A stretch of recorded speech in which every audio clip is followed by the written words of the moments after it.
Good afternoon from Johannesburg, South Africa. I'm Paul Hendricks. My presentation speaks to the political and educational history and activism of the educational fellowships in South Africa, a radical debating, discussion, and cultural formation that was linked to the left-oriented non-European unity movement established in 1943 in South Africa. The unity movement presented an alternative ideological outlook to the African National Congress and the Communist Party of South Africa at the time, and continued to do so. Many of the education fellowship adherents, its teachers, unionists, and activists, as well as students, remained politically active well into the post-apartheid period, organizing against the growing racial, gender, and class inequalities in education and society. Focusing on the education fellowship's ideas and innovative organizational practices thus makes it a relevant entity or current to explore and study in the current period. Although the fellowships were not large mass-based formations, their ideas had an influence well beyond their membership numbers. The fellowships would pursue in Gramscian terms a war of position that endeavored to nurture an alternate counter-consciousness to the dominant one of the apartheid ideologues.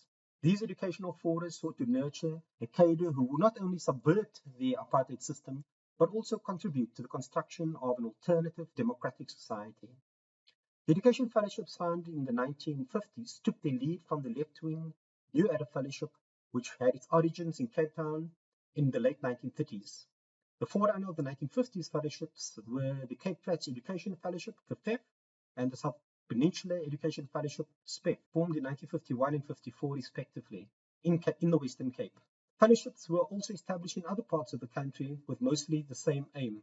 Similarly minded teachers and activists were central to the educational fellowships and directed their efforts into these community-based structures, since they were viewed by the apartheid regime as educational, not political bodies.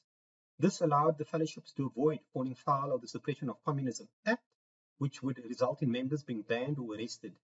To counter the ideology of apartheid education, which aimed to limit the oppressed students to vocational training for a white supremacist state, the fellowships offered discussions on diverse topics, from philosophy to social issues that included the land question, the social value of music, mathematics and philosophy, and more. The alternative educational project had at its core the ideas of non-racialism, non-collaboration, and anti-imperialism. During the repressive years of the 1960s, following the Sharpeville massacre, the banning of political organizations and individuals, the political spaces shut down in the country. The fellowships, however, continued to become arenas where pupils and teachers, among others, were to be politicized and develop their intellectual horizons.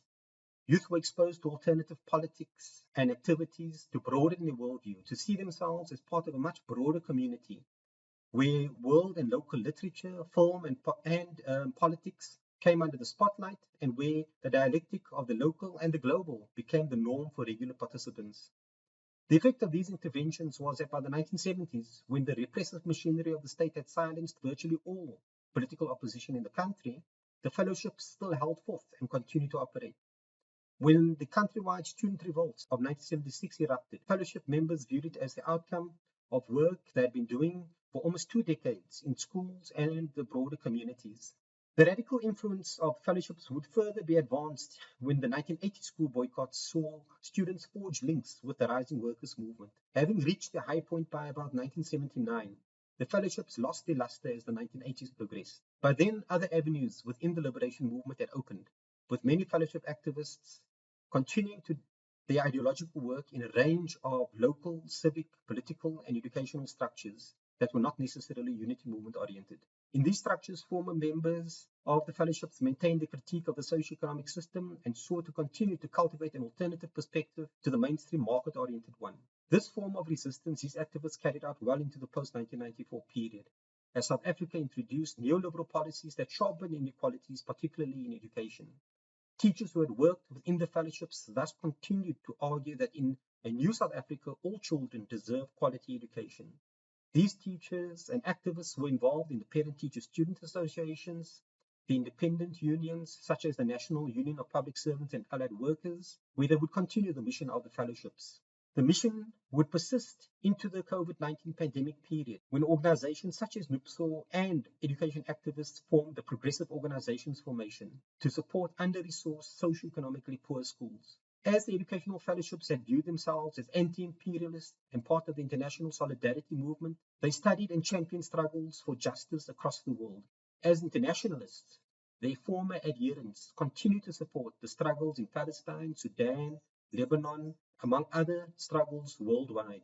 The history of the educational fellowships offer valuable insights into how progressive grassroots formations can sustain themselves over long periods of time while organizing and mobilizing for an alternative, more just and equitable education system and society. Thank you.